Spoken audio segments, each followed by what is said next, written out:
So here we are at the Campbell Center. It's just after 7 o'clock on Tuesday night. We're going to have our first hybrid and Zoom program for the season starting now.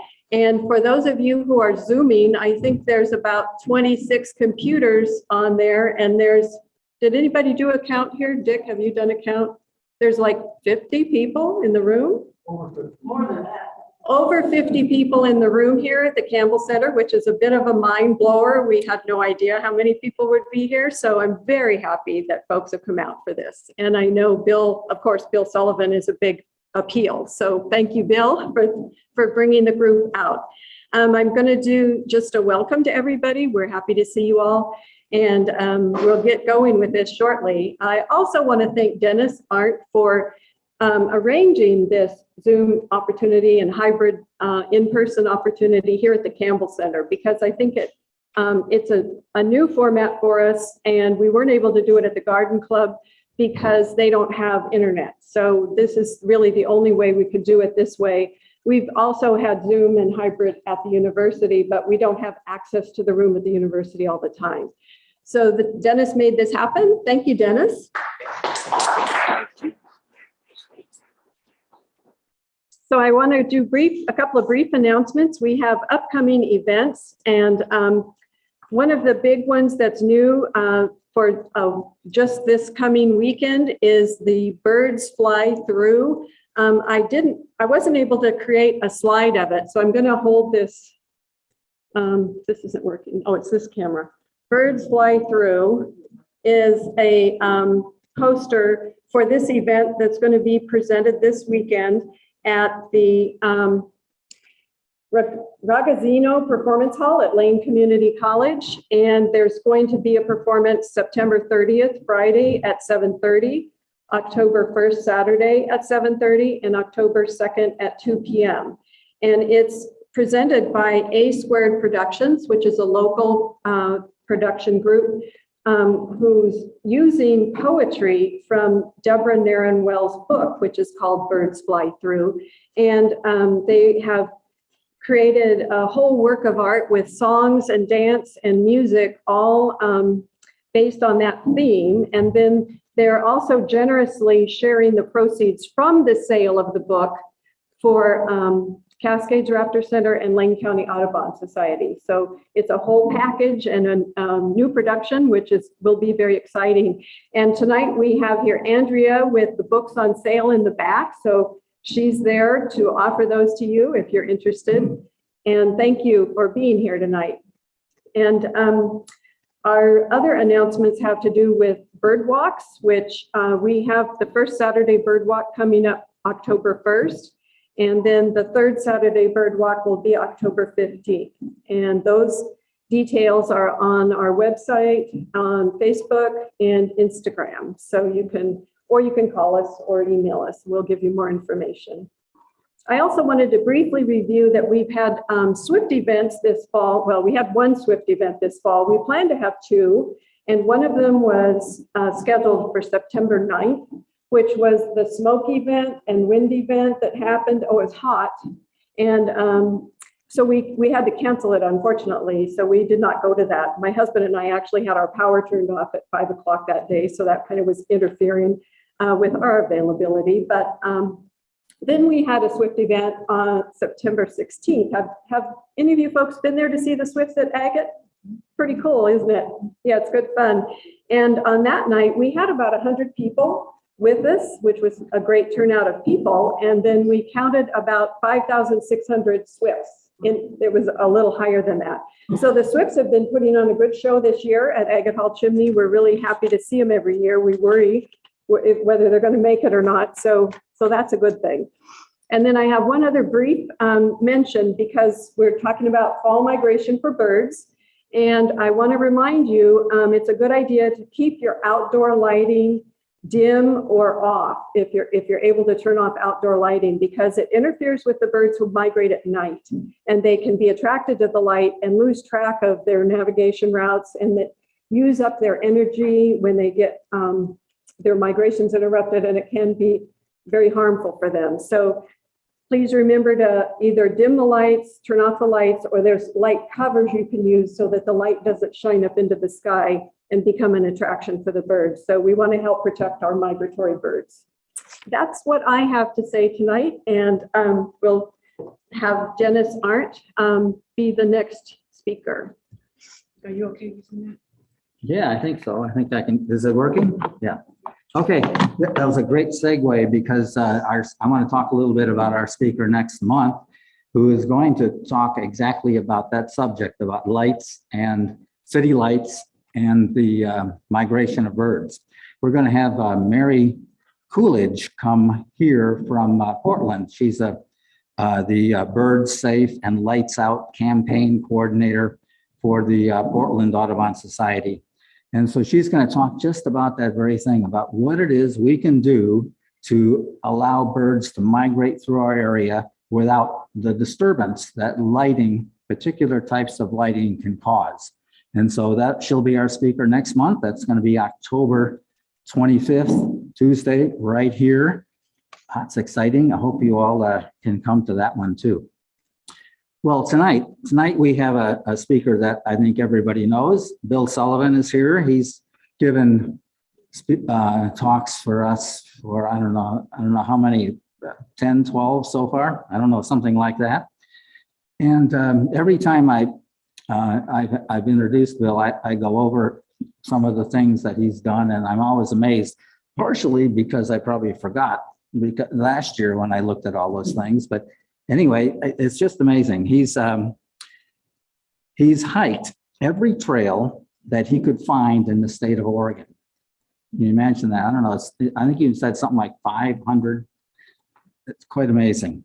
He's written 6 novels, 4 books on Oregon travel and adventure, 2 books on Oregon history, 2 adventure memoirs. Plus he's got a podcast, and he's got 3 books about the Vikings. And I just bought one that was of particular interest to me. He's got some in the back called the ship in the sand, the ship in the hill, and the ship in the woods. So if you're interested in that kind of writing, they're back there. Take a look. Tonight, though, we're going to do more about hiking. And so we're going to have Bill is going to introduce us again to hiking trails, this time in the Pacific Northwest. So let's give a nice rousing welcome to Bill. Are you ready? Yeah. All right. Hey. Oh, it's great to be here and back in person. Those of you online, hello. But we're in a brand new facility, and we're kicking off a whole new season of being back together again. And that's just great fun. Well, for me, most authors have had a lot of time to write. And a lot of us have had a lot of time to go hiking too, for the last 2 years of the pandemic. And so I'm going to show you some of the prettiest pictures that I didn't take because, well, my pictures are good enough for hiking guidebooks. I mean, I take my pictures with my phone for most of my stuff, but for this coffee table picture book that I did, I wrote the text and they hired a real photographer to do the photographs. Bart Smith, this world famous photographer, came out to Oregon. I told him where to go to take pictures, and he did a much better job. So we get to see some very beautiful pictures tonight. Hello, hello. Is that working at all? Not as well. Not as well. Let's go with this one then. All right. Done with the, and I'll tell you a little bit about Bart Smith and my co-author, Craig Romano, who is kind of the Bill Sullivan of Washington. He does the hiking guides up there. So, dim the lights. Yes, dim the lights. And we need to.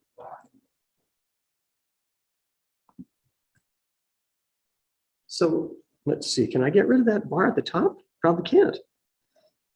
Stop sharing your screen sharing. Okay, well, I guess we'll have that at the top. So this is not a hiking guidebook you're going to take with you on the trail. This thing weighs 5 pounds. It's it's $50. It's the sort of thing you would give to a rich uncle who has a place at Sun River. But what a nice job of photography. And I want to tell you about the photographer of this. He is the hiker extraordinaire. If you Google him, it'll say the man who hiked tall, but that's short for who hiked them all, because he has hiked every long distance trail in the United States.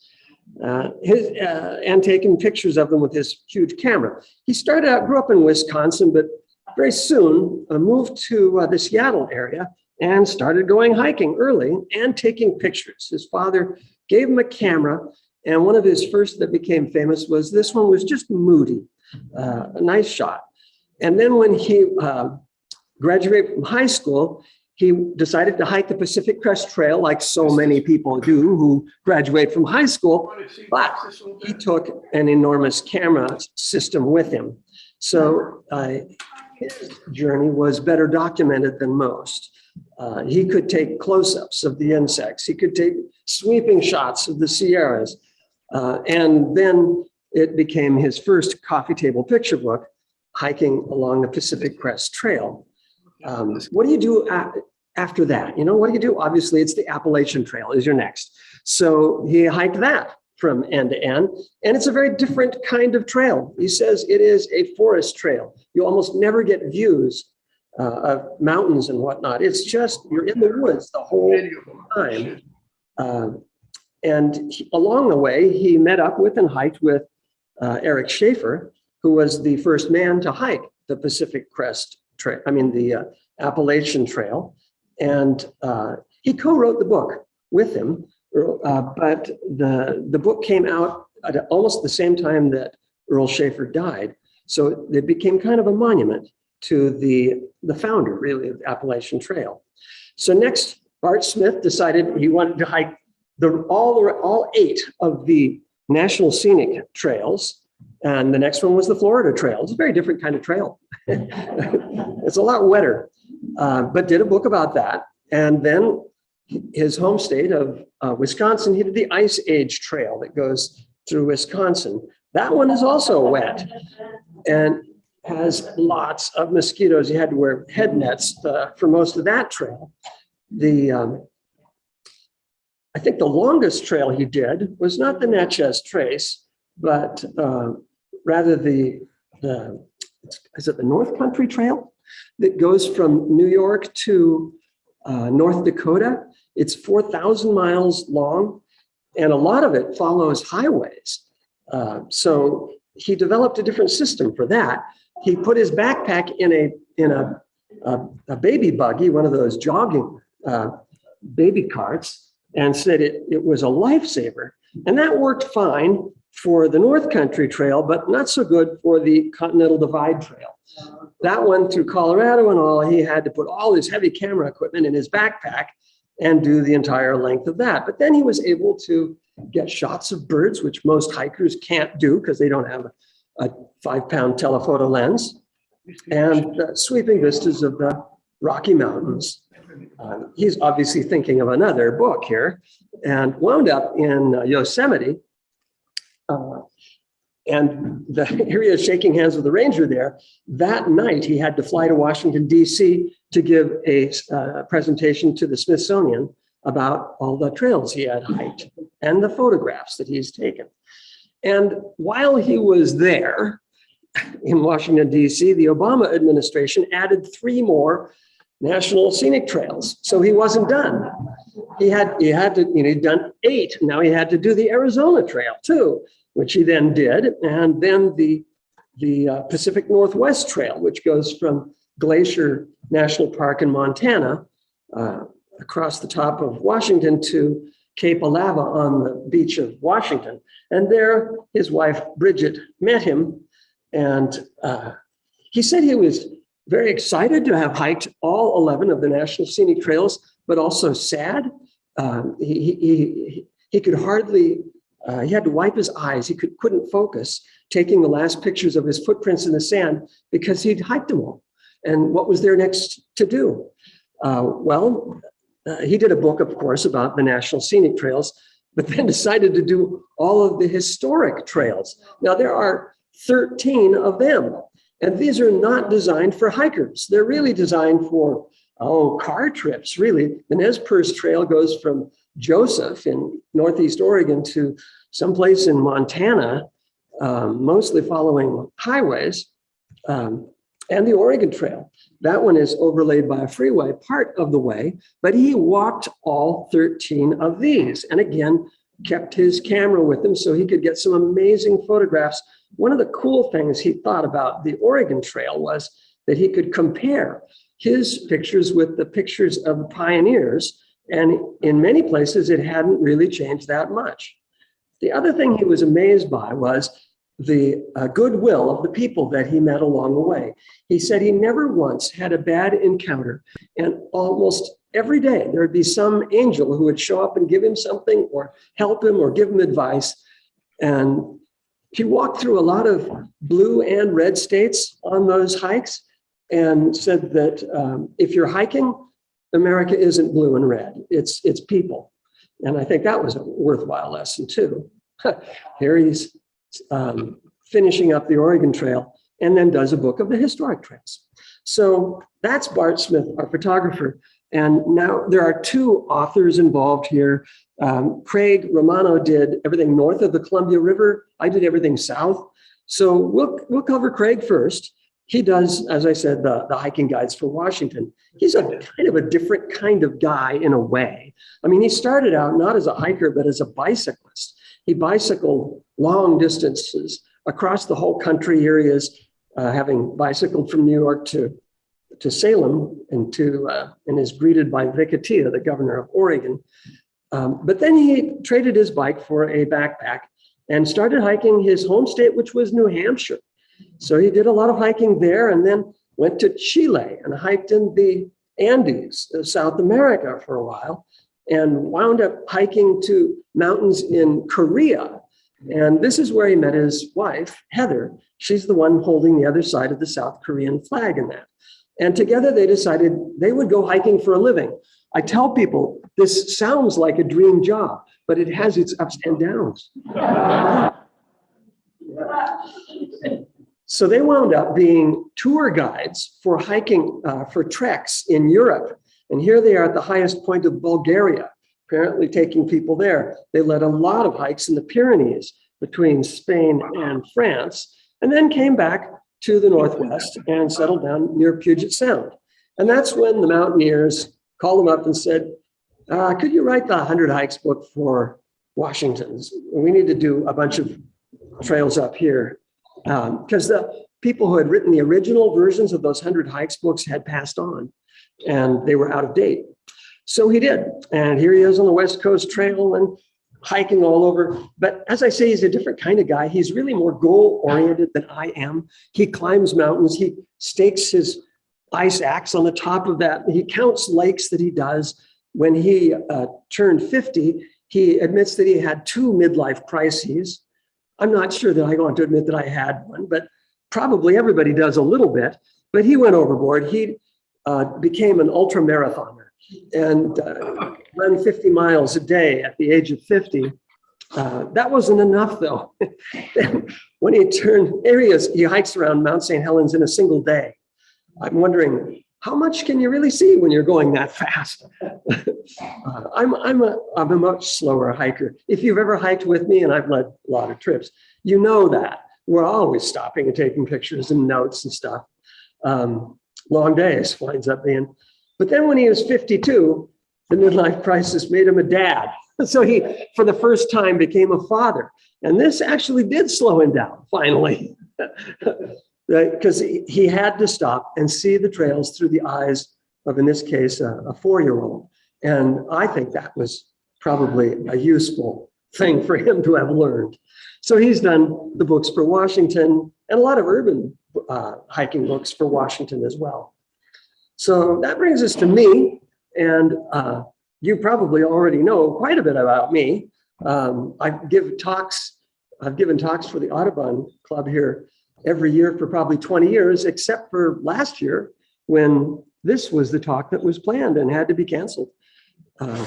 But I'm best known outside of Oregon as the guy who hiked 1,000 miles across Oregon one summer. I wanted to visit all the wilderness areas so I could write guidebooks about them, and naively thought the easy way to do this was to walk through them all at once. So I went from the westernmost point of the state, alone with a backpack, to the easternmost point in 2 months. And along the way, I kept this journal of my adventures. I was held at gunpoint by marijuana growers down in the Klamath Mountains. I poisoned myself with mushrooms up in the Three Sisters Wilderness and wound up hiking 40 miles a day through Hell's Canyon, trying to outrun these October snowstorms. The book I did about that is a journal called Listening for Coyote. And to this day, it amazes me that people read that book and it makes them want to go hiking. But it's kind of, a warning about all the things that can go wrong. But it was chosen one of Oregon's 100 books, and it's kind of become a classic. My other adventure and memoir is the true story of the log cabin that my wife and I built by hand. This is out in the wilds of the Coast Range. There's no road or electricity. You have to hike in 1.5 miles. Even now, on Thursday, we're going to hike in 1.5 miles, and I'll carry our 2 cats in there. Just between the cats, I have a typewriter there, and I write my novels and whatnot out there with a typewriter. We built the cabin using only hand tools, a crosscut saw and an axe. So the whole house cost $400 to build. And as we were building it, we found out why my parents got the land so cheap. Partly it was the lack of a road, but the real reason was that the previous homesteader there had been shot. He was murdered. There was a ghost story. So we decided we better interview the neighbors and try to guess which one of them did it. Well, there are only 6 families that live in this valley in the Coast Range. And it turns out every one of them had a motive and they all blamed each other. But after 25 years, we found a missing witness and realized who it probably was. So in that book, we build a cabin and raise a family and keep trying to solve a real murder mystery.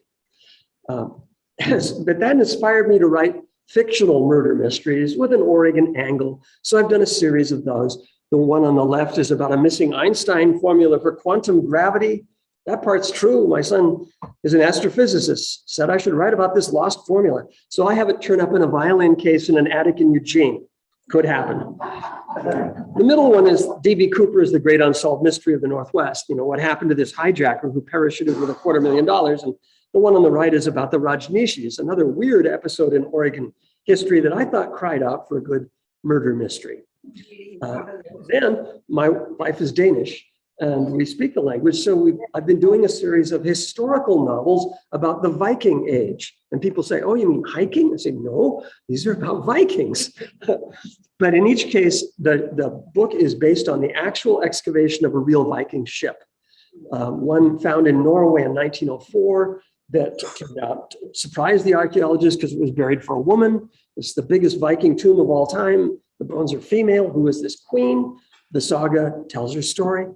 The middle one about Harold Bluetooth, the Viking king, who's not merely a wireless technology. Harold Bluetooth was the Viking king of Denmark who conquered England because the English king had murdered his daughter. And the one on the right is about the Swedish Vikings. That just came out. They didn't go to England. They went the other way, sailed through Russia and founded Ukraine, which is why the Swedish flag and the Ukrainian flag have the same colors. So I am a 5th generation Oregonian. 2 books about Oregon history, and then a whole series that cover the whole state, the Wilderness Guide and the prettiest places by area and the prettiest places by season. 22. And of course, my 100 Hikes books. These are my best known things inside the state. I had to completely redo this series this last year because of the fires and the new permit system. If you're using a 10-year-old book or something you got on the internet for hiking up in the Central Oregon Cascades, there's about a 1 in 3 chance you'll be turned back at the trailhead. Either the trail is burned and closed, or they now require permits and you didn't get it a few days in advance. So I've had to change these books a lot. I moved the burn trails to the back of the book and featured a bunch of new ones, and then warn about the ones that require permits. Many of the places simply were too crowded, and this has really helped. So I've added 16 extra pages to the back. And in the back of the book, I have 100 more hikes. And these have some of them are the rejects, the ones that are burned and need a rest. But a lot of them are quite beautiful too in the back of the book. So each book really has 200 hikes now. And that means that you don't have to fight the crowds or march through black snags all day. There are plenty of other options. So now we're going to look at the book and this 5-pound coffee table picture book. And we'll first look at the hikes in Oregon that I told Bart Smith he had to go take pictures of. I said, number one, you got to get to Multnomah Falls. This was for years the #1 tourist attraction in all of Oregon. That is now the Spirit Mountain Casino. But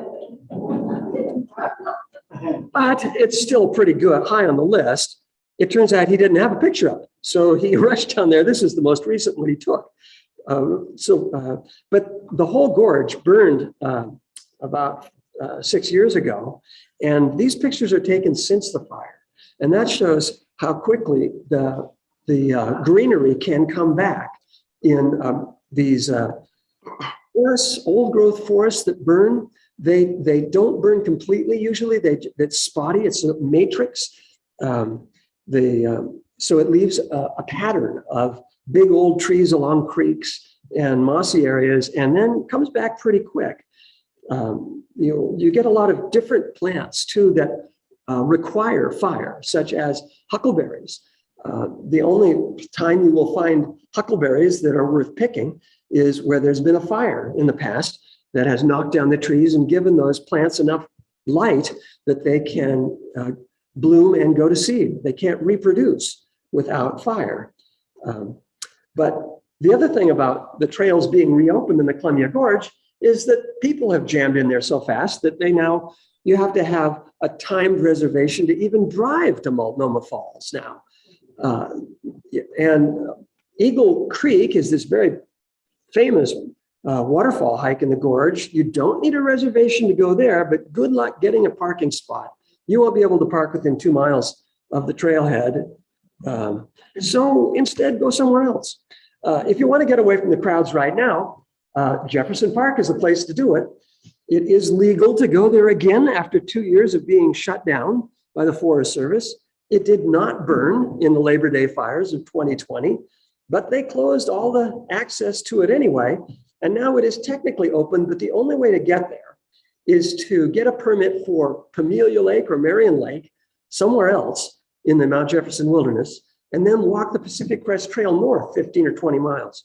So there's not a lot of crowds there right yet, and never will be, because there is a permit system in place, even when they open the trails there, that there will be a limited number of people that are allowed in. Now, the day hike permits are only $1 a person. So it's not the cost that's the problem. It's just you have to remember to go online at 7 o'clock in the morning, either 2 or 10 days before your hike, to get the permit. If you're backpacking, you need to get that permit a week in advance. And then it costs $6, but it's still not much. Beautiful flowers in season. And Bart Smith had been there many times because he had hiked the Pacific Crest Trail and had some spectacular pictures. This one is a lightning strike that over on the Indian reservation that did start a fire. And this is exactly what happened in several times in the last few years there. Fires have started there in the lightning in the mountains and then raced past the park, but they don't burn Jefferson Park itself because it's mostly meadows, and the fires skip over that. It looks just the same and as beautiful as it always has. Now we'll go down to another hot spot. That would be Crater Lake. And it's funny that there aren't very many people from Oregon there, that most of the tourists are from Japan, China, Germany, elsewhere in the country, but there are twice as many people that visit Diamond Lake from Oregon as go to Crater Lake, because, well, you can boat, fish, swim, and do all that stuff at Diamond Lake. There's lots of campgrounds right by the lake. And Crater Lake, you just pretty much look at it. But there are other things you can do in that park. One way is to go there in winter. I've done this repeatedly now. I've skied around the lake twice. It's 33 miles around that lake in winter. The roads are under 20 feet of snow. So, and there's no cell phone coverage most of the way. So you're really on your own. And the first time it took me 3 days to go around the lake. And the second time it took me 4 days. That was 15 years later. I've decided they've made the lake bigger. It certainly wasn't me. You could go to Sphagnum Bog. Now, this is probably the least visited spot in Crater Lake National Park. But if you're interested in birds and plants, this is your spot because it is an oasis and it has a sphagnum bog, a floating bog of insect-eating sundew plants. And on the way there, you should stop and see some of the waterfalls on the North Umpqua. This one is Tokatee Falls and is just a beautiful half-mile hike to that waterfall.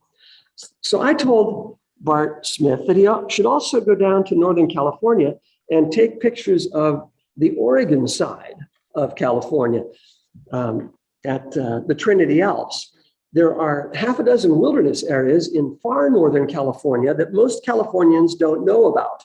It's just too far to drive from San Francisco. And if they do, they only hammer the southern trailheads. So the whole northern side of the Trinity Alps is left for us. And the Caribou Lakes is one of the most spectacular hikes there. Told him to go into that. It's granite rock, so it's not like the Cascades. This is more like the Alps or the Wallowas. And the granite is this smooth, polished like tombstones. So the lakes get warm. You can swim there in the summer.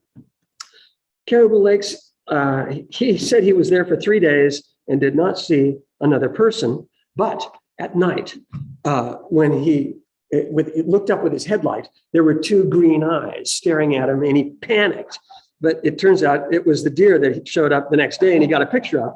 But very freaky to see 2 green eyes staring at you when you think you're the only person for 10 miles around. And people are supposed to have green eyes. So then I sent him up the coast. And what I said to do here was to feature the Oregon Coast Trail, because the state legislature passed a bill, about 7 years ago, authorizing the completion of the Oregon Coast Trail, 360 miles, the whole length of the coast. And the reason that bill passed the legislature without a single no vote is that it included no money. It was just a resolution and sort of an outline, but it did set up a system where the state parks could accept donations and volunteer time, and that people could get out there and groups could get together and finish the trail. So here at Hasita Head Lighthouse, that part is done, but there are many other sections that are now being worked on. And part of the problem on the coast is that there are 40 miles of gaps in that trail right now. Well, there's 200 miles that just follows the beach like this, but there's 40 miles that follow the shoulder of Highway 101. And the plan there, in places they can buy land or get easements to move it off the highway. But at Depot Bay and other places, they're moving it off the highway into the highway right of way, because it turns out the state owns 100 feet on either side of Highway 101. And if you move the trail off the highway on the ocean side, it's down away from the traffic noise. You hear the ocean surf, you're seeing the ocean, it's through the woods. It's actually lovely. And so a lot of the best new parts of the Oregon Coast Trail are being built surprisingly close to the highway. It's never going to be like the Pacific Crest Trail, where you have to carry everything with you on your back. On the Oregon Coast Trail, you're going to eat at Moe's and stay in a bed and breakfast at night, This is more like hiking in Europe, where you expect to, stay someplace nice. 3 arch rocks. How did he get this picture of the sun setting through the arch? I don't know. Well, so next I told him, Eastern Oregon, you've got to do that. And so he had seen this from hiking the Oregon Trail, the Blue Mountains. They're called Blue Mountains because the silhouette in the distance is blue and ominous for the Oregon Trail pioneers. He said, are there trails up there? I said, go check. And so he went up to the Elkhorn Crest Trail. This is 23 miles following the crest of the Elkhorn Range, a part of the Blue Mountains. Now, most people drive, if they're going to go backpacking in Eastern Oregon, go to the Wallowas. And it's the same kind of mountains. They're 9,000 feet almost, and granite and have lakes and all of that. But in the Elkhorn range, you can drive to the 7,000-foot level on a paved road and start in the alpine wildflowers like this. The trail that follows the Elkhorn crest is beautifully done. They use a lot of dynamite making that thing. It's less crowded than in the Wallowas, and I think even prettier. You're more likely to see mountain goats, that's for sure. There's a lot of them there. Then he went to the Strawberry Mountains by John Day, and this is the classic shot of Strawberry Lake. I said, why did you waste an entire picture on this shot? He said, well, the roots of that tree looked like the trail was smiling at me. So he did a picture of that. All right. I guess, you have a little poetic license. At Steens Mountain, he was able to get shots of the bighorn sheep, which I've never been able to do. They're always on that mile high scarp on the east face, clinging to the cliffs. But he scrambled around and got these pictures. Of course, Steens Mountain has these gigantic gorges that were carved by glaciers in the ice age. Wild Horse Lake here is in one of these hanging valleys. It's a cirque left where a glacier started. The far side of Steens Mountain, beyond that mile-high cliff, is the driest spot in Oregon, the Alvord Desert. And there I told him to go across the desert and hike up this big sand gap. The trail here is not made by human beings. It is made by wild horses that go through this gap in order to get to a springs. There are not many water sources at all in this area, but there's a little spring by the edge of the Alvord Desert there. And the horses roar through there twice a day and have made a very nice trail. And but it is a place you don't want to go without being prepared, because you are 10 miles from the nearest person, and that person isn't going to hear you scream. So it's a long ways from anywhere. If you want more remote, go to the Owyhee country. It's the Owyhee River. That whole area is now under consideration as a conservation preserve. Our senators are working on that. In the meantime, you can go to the state park there at Leslie Gulch, and there aren't trails up the canyons, but again, there are deer paths, and each one of them is different and scenic in a different way. They're made out of this welded rhyolite ash, which is kind of the same hard orange rock that they have at Smith Rock in the Central Oregon Cascades north of Bend. And it's there for the same reason. Both of those were originally a volcano that blew up and left a caldera 10 to 20 miles across, bigger than Crater Lake. And the explosion was so violent that it welded the ash into this extremely hard rock, which is resistant. The one at Smith Rock in Central Oregon is the Prineville caldera. It wasn't recognized until recently that this was, 30 million years ago that it blew up. The one at the Owyhee is a little more recognizable as a caldera. But so next, I told him to end up in the very center of Oregon at Fort Rock. And this does look like a ship in the desert or a fortress.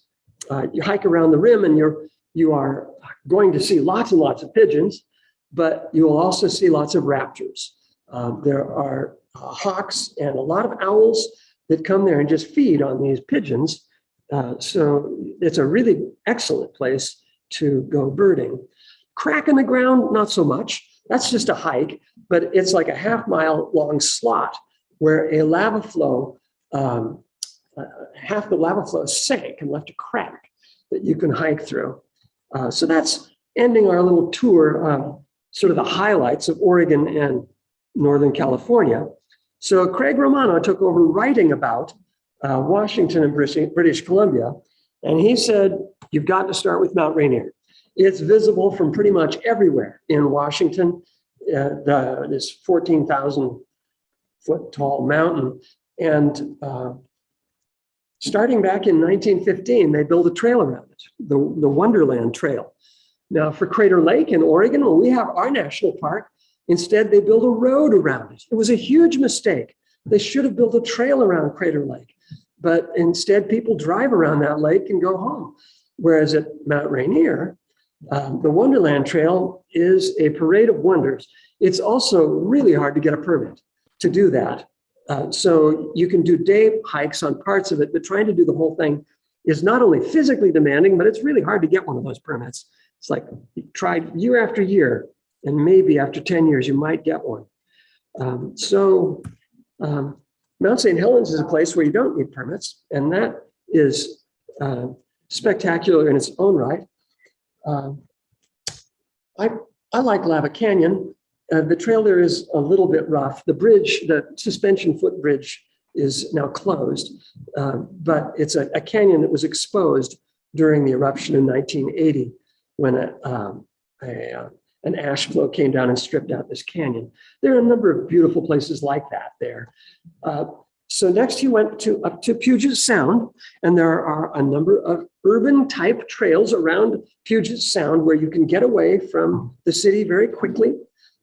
See, now we've just cut off the head of this duck.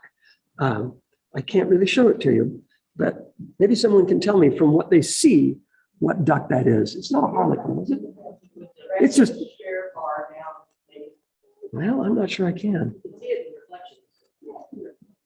Yeah. Oh, the reflection. There you go. Right. So it's a wood duck. All right. And no, anybody know this frog? No. Okay. I got you there. It's just a tree frog. But further north, that was near Tacoma. This is near Bellingham, where you not only have on one side, this mossy rainforest, and then the other side, the dry side of the island or the peninsula, madrone, trees that you expect to see in California.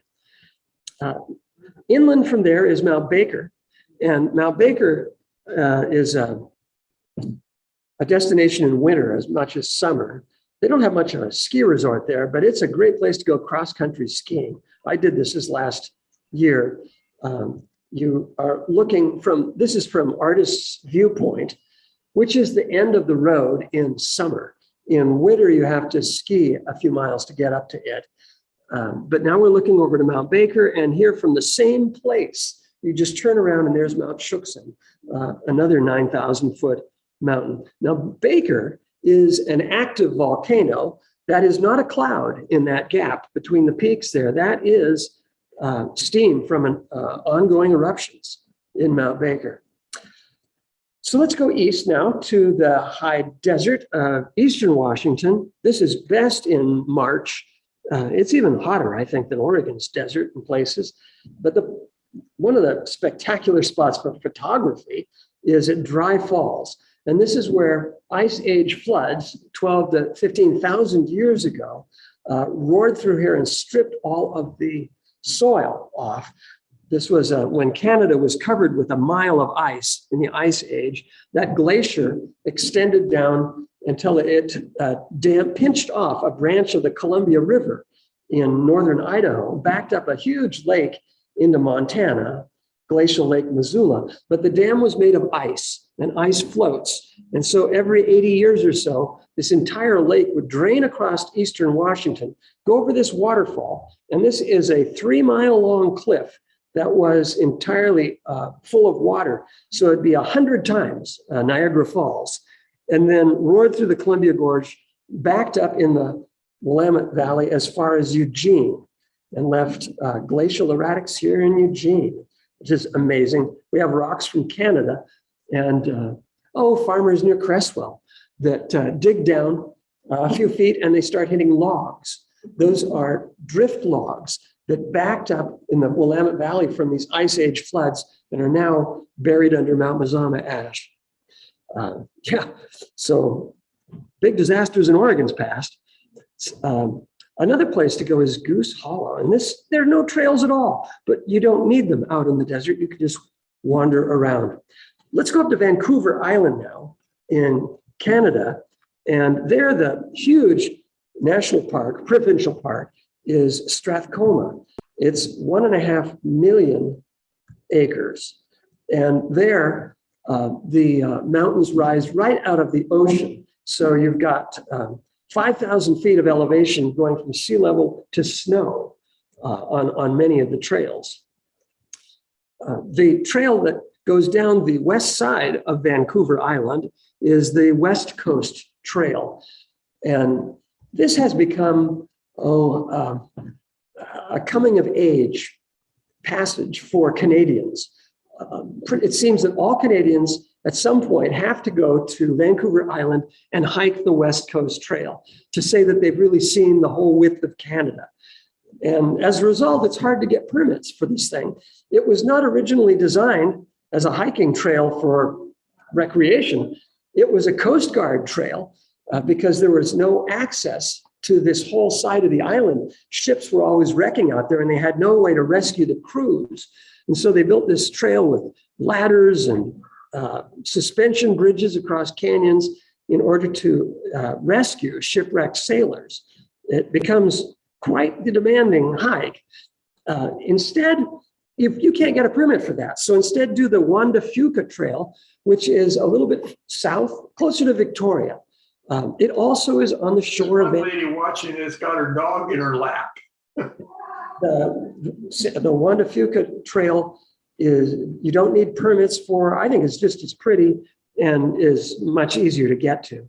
So we'll cross over the Juan de Fuca Strait now to the Olympic Mountains. And this is wilder than what we've got in Oregon. This lake here is 15 miles from the nearest trailhead. And it is a place where you'll see wildlife. Bart Smith had no trouble getting pictures of bears up there. He said they are totally focused on huckleberries and really don't pay any attention to you. But there's elk and there's coyotes everywhere. Spectacular country in the Olympics. The Boundary Trail, that was the one he did as part of the Pacific Northwest Trail. And he took some nice pictures of it in the Pasayten Wilderness. This is near the California border. And he says that it's gotten a little more crowded now since the Pacific Northwest Trail goes through there, but it's still a place you can go to, like this Cathedral Lake and fly fish for a week and not see anybody. It's on the east side of the Cascades. So the trees that turn orange and fall there are the larch or tamarack. That's the only conifer we have that loses its needles in winter when it doesn't need them. And then people are always trying to cut it down, thinking it's a dead wood and it won't burn because it's green. It's going to leaf out again in the spring. So there are gold mining cabins along that route, and the Boundary Trail eventually goes to Cape Alava on the Washington shore. Now, the Washington's Pacific coast is different from Oregon's. It has huge Indian reservations, cobble beaches, and wilderness. You don't have cities there. It's wilder, less sand, more rock, and spectacular terrain. And here are the footprints where he almost cried when he finished his hike across, having hiked all 23 of the long-range trails in America. So we're going to end up now where the Pacific Crest Trail enters Canada at Hart's Pass. It's not an easy place to get to unless you hike the Pacific Crest Trail, because the road is terrible and it's a long, terrible gravel road to get there. So people don't just show up. They're if you get a picture of the crossing into Canada at Hart's Pass on the Pacific Crest Trail, you've earned it. So that's where we end that picture book where Bart Smith did the photographs. I did the text for Oregon. And you know what bugs me most about this book is that nobody reads my text. They're always looking at these pictures. I did a great job with the text, believe me, but it's really not the highlight, not the focus of a book like that. I figure, though, for my books, my hiking guidebooks, the pictures I take are going to be good enough. I don't have to blow them up to be, 12 by 12 inches or blow them up on the screen here. And so I photograph my own books myself. But this one was kind of special. And maybe it's given you a sort of a taste of the highlights of the hiking trails of the Pacific Northwest. And that's my talk.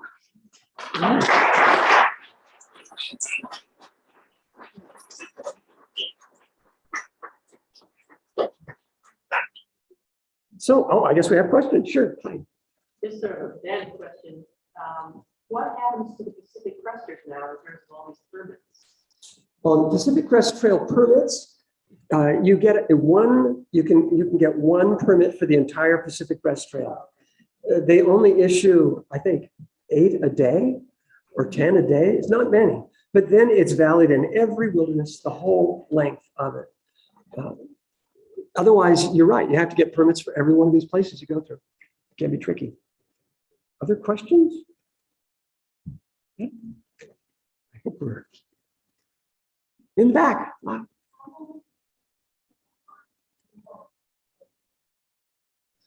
I'm not sure I heard that. Something about artist viewpoint? Hearts Pass? Hearts Pass? It's 2,300 miles to get there from Mexico to at Hearts Pass. If you hike the Pacific Crest Trail. I think it's like 15 miles if you drive a bad road. You wouldn't take the shortcut, would you? No.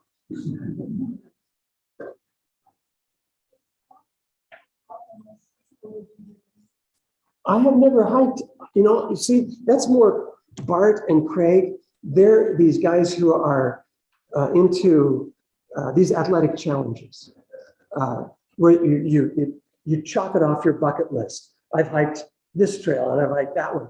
And for me, it's more, I'm a 5th generation Oregonian, and we go out and look at the birds, and we stop and smell the flowers and take pictures and mosey around. So instead of doing the Pacific Crest Trail through Oregon, I mean, I've done that through Oregon, but it's more fun to do like the Oregon Skyline Trail through Oregon. That was the trail that was there before the Pacific Crest Trail. The Pacific Crest Trail was built in the 1960s as a bypass route so that people who wanted to do these athletic challenges could march right through. So it avoids all of the scenic spots, the lakes and meadows and everything in the Sky Lakes wilderness of Southern Oregon. If you hike the Pacific Crest Trail, you will not see a single lake, not one. If you hike the old Oregon Skyline Trail, which is still there under different names, you'll see 40 lakes. So I'm a different kind of hiker. And I don't know. I write different kinds of books. Maybe that's why I also write novels. I don't know. Another question back. Have you hiked all the trails that you written about in the books? Yeah, I'm not kidding. I really have hiked every trail I could find in Oregon. That took 10 years. And then I go back and re-hike them on a schedule. What I do is I give away a free book to the first person who emails me an update about a trail that's changed. And then I post that on my website for free, OregonHiking.com. There you'll find all the changes to trails in Oregon for the last 7 years. But then I go out and hike it myself to check those trails that have changed. This also gives me tips about new trails, and I need those because, well, 7 of them just burned up at Waldo Lake. So when I reprint the local hiking guide next, they're going to be at the back of the book. I mean, I guess you could still do West Waldo, but be better to wait 7 years for it to grow back. And in the meantime, I need new trails. And so I'll be featuring one. I featured one on Facebook yesterday. This is in the Thurston Hills outside of Springfield, in East Springfield. They got a $500,000 grant. They've been buying up land, and without telling anybody, finished 5 new miles of trail just last month. And the new trail goes up to Basalt Rim. It's 4 miles from the trailhead and gains 1,000 feet. But you wind up at a viewpoint that's every bit as spectacular as Spencer Butte. You're on a basalt cliff overlooking the McKenzie Valley on one side, the Willamette Valley on the other. Nobody's there because it's brand new. It's right here in town, so that's one I'll be featuring in the book next time to make up for the ones that have to go to the back of the book because of fires. So, and by the way, if you have a secret trail that you don't want to share with anybody, tell me about it. You also draw your maps. Yeah, I do the maps myself too. Well, thank you. It's become a kind of, I developed my own style there because it turns out if you take a contour map off the internet or something and you publish just a tiny little piece of it, you can't tell which way is up and down. There's squiggly lines all over the thing. So my maps are not distorted. The trail is accurate, but I distort the horizon and it gives it this 3D bird's eye view look. Then I draw in the cliffs and waterfalls as little pictures. It looks like you're looking at it from above. And yeah, it's my own style. And it's the one thing I don't give away on the website, on my OregonHiking.com. You can get a lot of information about the trails, but you won't get my maps. Have to be something you have to buy. Yes. How can you find out the names and locations of the trails that now comprise the Oregon Skyline? Good question. There's a group that's been working on this to try to document what happened to the Oregon Skyline Trail. It was really started in 1926, and I have a brochure from 1933 in my office that shows the whole route, but not up in detail, And then when they built the Pacific Crest Trail, they abandoned a lot of those old sections and they renamed every one. There is no Oregon Skyline Trail now. But if you go through like the Mount Jefferson Wilderness, the trail to Jack Shelter and Duffy Lake and through the 8 Lakes Basin and around Marion Lake and Pamea Lake, that's not the Pacific Crest Trail. That was all the old Oregon Skyline Trail that would go from lake to lake. And the Pacific Crest Trail was moved up onto the crest where you bypass all that stuff. So yeah, there is a group that's working on that in Portland to try to document where it is now. What about the Obsidians here in town? Yeah, they haven't, they have other projects. They've been doing a lot of trail maintenance and They've been around for a long time. they've been since the 1920s.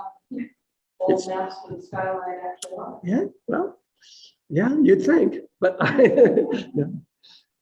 Well, yeah, that's another project for another time, trying to track down old trails, because as some of our other trails burn up, we're going to have to find these old ones and rejuvenate them, get them working again, because we need more places to go, especially during the pandemic. Everybody wanted to get out and go hiking and they overused some places and wound up having to have permits.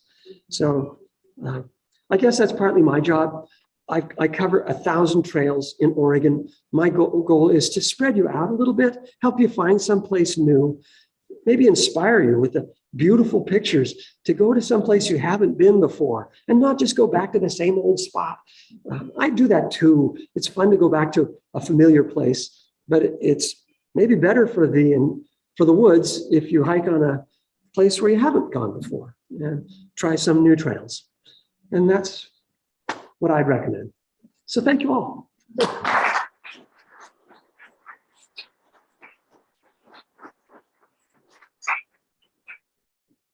And so Bill's got his books in the back. Don't forget. Yeah, Bill will be in the back and he's got books for sale. So take a look at those. And don't forget next month, October 25th, we'll have Mary Coolidge on talking about the lights. Thank you very much for coming tonight. This was really a great turnout. We're going to say goodnight to you folks. Really appreciate you tuning in. We're sorry we didn't manage this quite as much as we would otherwise. And we had about 75 people in the room, which was a big turnout. And I wasn't able to have your questions answered by Bill. I apologize for that. If there's questions that you want to send him, we can share that with him and he can answer you via email. I'm seeing that there was a question about the microphones being a problem in the background. I'm sorry for that. It was so many people that we needed to have the microphones. So I apologize. We're working on we're figuring out how to work it with the Zoom and the people in the room getting the same information without interference. So we'll try to do better next time. Take care, you guys. Good night.